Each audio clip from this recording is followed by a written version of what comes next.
Ladies and gentlemen, Tactical Advance here, and welcome to a little bit of a Star Citizen update video today now. Winding it up and getting ready for 2.0 to drop. For the people that don't know, that is probably one of the largest patches we've had so far in Star Citizen. That will give us the capability of actually flying in a big world map. It'll take supposedly around about 6 hours to fly across the map. It's very, very vast. Also, RSI have put some items or some tasks in the map, and they haven't told us what they are. They've obviously done that for a reason, because that's the whole point of exploration and flying out and finding things. So I'm actually looking forward to giving it a go. And this is the first time that, for the people that have been following the game for a long period of time, can actually get a taste of actually what the game's like. There's another topic today, and that's regarding Star Marine. We've been waiting quite a while for Star Marine to actually come out, and that's the FPS module of Star Citizen. The more I give it some thought, the more I sort of realised it actually makes sense. When Arena Commander went live, really the only thing you could actually compare that to was something like Elite Dangerous, or there's only a couple other games out there that you can really compare that sort of space simulation to, really. It was quite an easy task for them to do it for some instances anyway. Saying that, they've done a very good job of it, and it does look fantastic. Think about the FPS module. The concern was on their behalf is releasing the FPS module, and the community and news people might not like it, because obviously it's a lot easier to compare an FPS shooter than it is Arena Commander, because obviously you're only comparing with a couple in Arena Commander, where in the FPS module, you're going to be comparing it against hundreds and hundreds of other sort of FPS games. What they've decided to do is actually to not release Arena Commander as of yet. They are going to put the FPS mechanic inside of 2.0, and there will be, boarding there.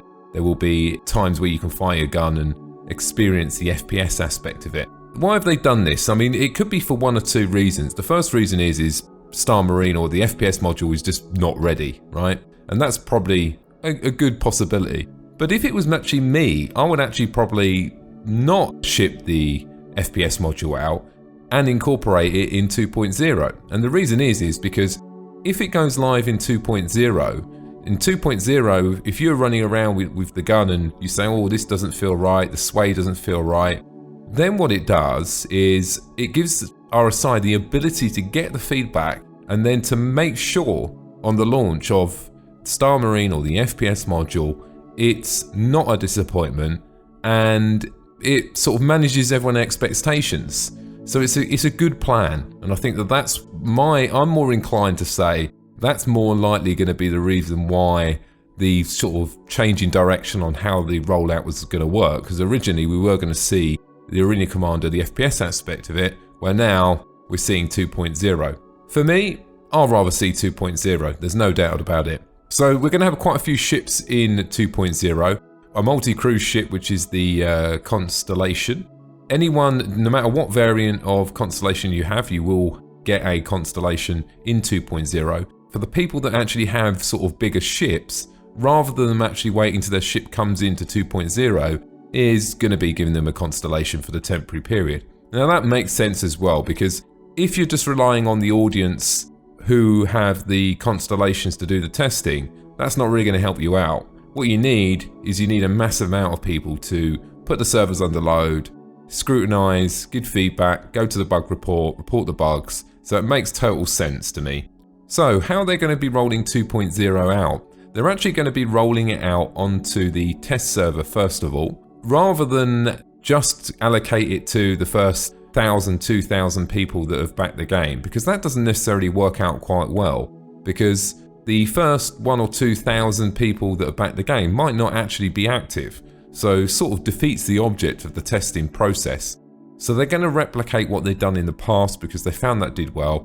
They're going to actually roll it out on the basis of activity inside of Arena Commander and the social module. My expectations are in the next couple of weeks we're going to see 2.0. I'm getting the consensus that we are very close. It's been said that we're not going to get any more patches for the latest branch, and we know the latest branch has bugs. So if you're not going to patch it, you must know something we don't know, and that is obviously 2.0 will have the bug fixes, and that is coming before a patch to the latest Arena Commander / social module. So it's quite obvious, if you want to improve your chances of actually getting into the testing phase, play the game. Simple as that. That's what you got to do. In the next sort of couple of weeks, I suggest you start playing the game, because it won't be just the first 1,000, first 2,000, first 3,000. That will continually go up until it covers off the 1 million citizens as it stands. I'm super excited, guys. I really can't wait just to sort of experience space, get an understanding of actually what it's going to be like, because when I played Elite Dangerous, I went to meet a couple of my friends in space, outside a space station, and we were all there, but we just couldn't see each other. We were there, it's just very difficult to see a ship when you're in space. I'm looking forward to seeing how that actually works in Star Citizen. Will it be like Elite Dangerous? How will it actually work? You know, so I'm not expecting too much from 2.0. It's going to be setting the foundations, and then what's going to happen over obviously a longer period of time, they're going to start introducing more functionality as it goes, so mining and so on. So we're going to get repair and some missions to do as well, and there is a scenario that is happening in the big world map, or the mini PU if you want to call it that. Also, there's something else coming up very shortly, guys. We've got a sale coming up as well, and this sale is going to be a big sale. Dare I say, I'm expecting all the ships to come back on sale. It's a good possibility. We'll have to wait and see. When I say all, minus the limited ships, probably more like the Vandals and maybe a couple of other ships as well. What you want to do in this time between now and then, regardless if you've got ships or you haven't actually got any ships, because there will be a point when Star Citizen turn around and say, right, that's it. Pledging's done now, guys. We've finished with that. Can't melt anything down anymore. That's going to have to come to a point at some stage in this development process. Obviously, it's probably going to be way into next year. With this sale coming up, you want to take a really, really good thought about looking at the ships, or if you haven't backed the game yet, thinking about actually what would you actually like to do in the game, and start thinking now what ship you would like to have in game, because this is a great opportunity. When this sale comes up, there's not going to be many like this. There might be one more final sale later on, but what you got to think of it this way as well, right? There's another scenario to this as well.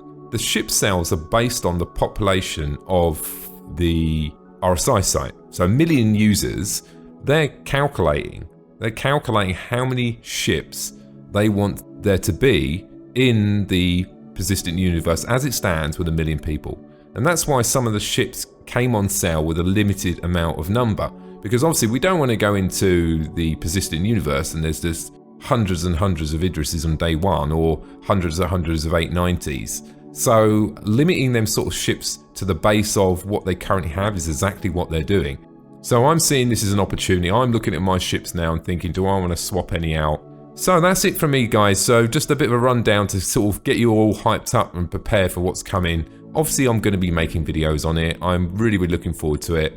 There's going to be so much more you can actually do and content you can create as well, which is just going to be brilliant for me. And I'm just genuinely excited about it. So anyway, ladies and gentlemen, I hope you enjoyed the video today. Thanks for listening, and don't forget to subscribe. Bye now.